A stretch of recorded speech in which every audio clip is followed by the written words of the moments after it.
प्रदेश में धीरे धीरे चुनावी माहौल एक बार फिर से गर्म हो रहा है और अभी हम लोग मौजूद हैं सोहावल में और यहाँ पे सोहावल में जितने भी क्षेत्र हैं वहाँ के प्रत्याशियों का आज नामांकन होना सुनिश्चित था और आज बीजेपी से जुड़े हुए तमाम प्रत्याशी जो है कि एक चेयरमैन होने के नाते, प्रत्याशी होने के नाते कौन कौन से ऐसे मुख्य कार्य हैं जो आपके क्षेत्र में आपको लगता है कि उस पर काम करने की ज़्यादा से ज़्यादा जरूरत है?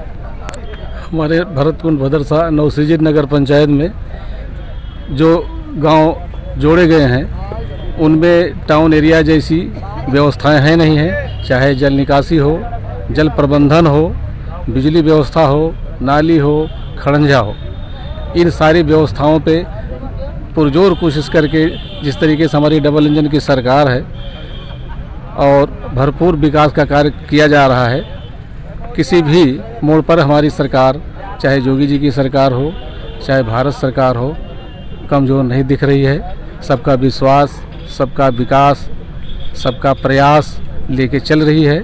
इसमें किसी भी प्रकार की कुछ सोचने की, गलतफहमी करने की कोई दिक्कत, सोचने की बात देखिए गलत था।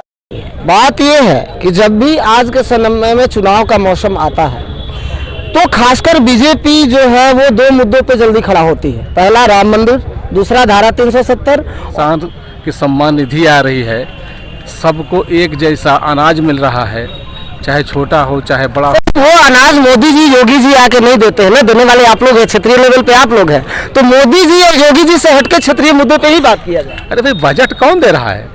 फिर तो मोदी जी आ गए ना, क्यों नहीं आएंगे? उस भी और योगी जी बहुत ऊपर की चीज है, वो तो वहाँ से लागू कर रहे हैं। अब जनता के हाथों में बीच में पहुँचाना तो आप मेयर साहब आपका काम है, आपके नीचे और भी लोग वार्ड पार्षद आएंगे उनका काम है। के बाद जी अगर हमको जिम्मेदारी मिलती है जनता के द्वारा तो हम पूरी कर्तव्य निष्ठा के साथ, पारदर्शिता के साथ जनता के सभी जो कार्य हैं उनके विकास के हों, चाहे जैसे सब पर हम एक जैसी नज़र रखेंगे, उनका विश्वास के रखेंगे और वो हम पर विश्वास रखेंगे, किसी प्रकार की कमी हम नहीं होगी। नौजवानों के लिए तो सरकार भी कुछ करे, लेकिन उसके हट के बात आप पूछ रहे हैं तो नौजवानों को हम जोड़ेंगे, क्योंकि नौजवान जिधर रहेंगे सरकार उसी ओर चलेगी।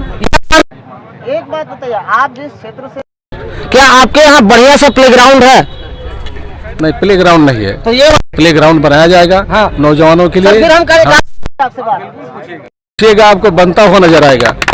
ऐसा कुछ नहीं होगा, नहीं बनेगा, बनता नजर आएगा आप जब आएंगे तो। नहीं तो मान लें कि अतीक अहमद के साथ जो हुआ वो कार्रवाई आपकी सरकार ने किया? नहीं, सरकार नहीं किया, लेकिन कार्रवाई जो की, लेकिन जो आज उनके साथ और होगा उसमें हम सरकार को ये कहा जाए कि आगे हो सकता है कि हस्र कुछ होता समय और नियति ने कर दिया।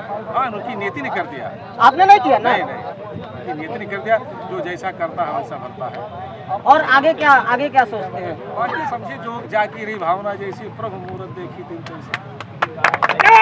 सुन रहे थे कि और चेयरमैन के पद पे भी चुनाव लड़ रहे हैं और आगे भी हम इस इलेक्शन में विभिन्न प्रत्याशियों के पास जा करके और चुनावी मिजाज का हाल आपको दिखाने।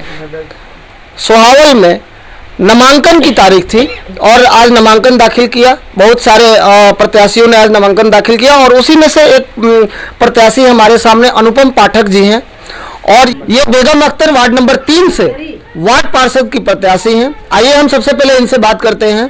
सबसे पहले मैडम आप अपना एक परिचय बताएं। जी मेरा नाम अनुपम पाठक है और मैं यहाँ की बहू हूँ।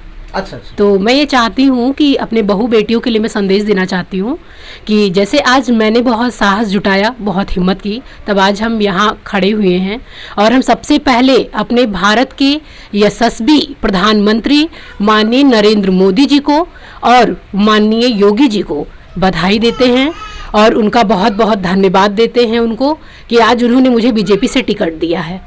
नहीं मैम, वो तो ठीक है, बीजेपी से टिकट आपको मिला है जी, लेकिन उसके बाद आप इस गांव में यहाँ की जब बहू है तो बहुत दिनों से आप रह रही हैं, मूलभूत समस्याओं से आप वाकिफ होंगे। कौन कौन सी मूलभूत समस्या भी आपके गांव में है? जी, जैसे कोई विकलांग है तो उसको वो जो जिसके पात्र है उसको मिलना चाहिए, है ना, अभी तक उसको नहीं मिला है वो। तो हम चाहते हैं कि जैसे जो गरीब है, किसी की पेंशन होनी है, किसी को राशन का है, तो सबको मिल रहा है बराबर। नारी शक्ति पे? जी हाँ, नारी सशक्तिकरण पे। जी, क्या नारी सशक्तिकरण के लिए क्या करें?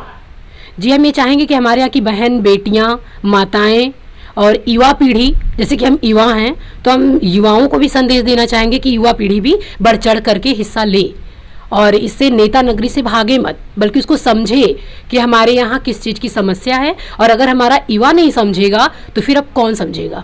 सबसे महत्वपूर्ण बात मैम ये है कि आज के समय में शिक्षा का एक प्रसार बहुत ज़्यादा जरूरी है और आप एक शिक्षित कैंडिडेट हैं। नारियों में, लड़कियों में शिक्षा का क्रेज उत्तर प्रदेश, बिहार, पश्चिम बंगाल, उड़ीसा जैसे राज्यों में थोड़ा सा नीचे देखा जाता है। इस विषय में क्या कहेंगे? जी हम यही कहना चाहेंगे कि अगर लड़कियां चाह लें तो क्या नहीं कर सकती। अगर उन्हें खुद से चाहा है अपने मन से तो फिर उन्हें कोई रोक नहीं सकता है, क्योंकि हमारे घर वाले चाहते हैं कि हमारी बेटी आगे बढ़े, कुछ करे। अगर घर वाले, परिवार वाले सपोर्ट करते हैं तो जाहिर सी बात है कि हम आगे जाएंगे। अंत में आप एक बार अपने जनता के लिए दो शब्द। जी हम अपने जनता का धन्यवाद देते हैं और हमें कहते हैं कि अगर उन्होंने अपने दिल में हमें जगह दी है और कुछ समझा है, किसी लायक समझा है हमें कि हमारा ये उत्थान करेंगे, हमारे लिए अच्छा करेंगी, अच्छा सोचेंगी, तो हम उस पर हमेशा तत्पर रहेंगे और अपनी जनता के लिए हम सर्वस्व अपना न्यौछावर कर देंगे।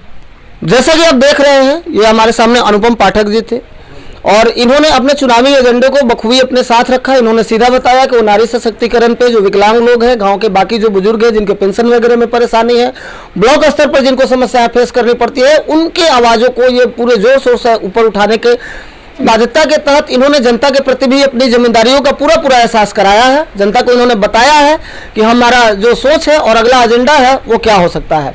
Rakesh Kumar Pandey, news super 5 days, Ayodhya bureau.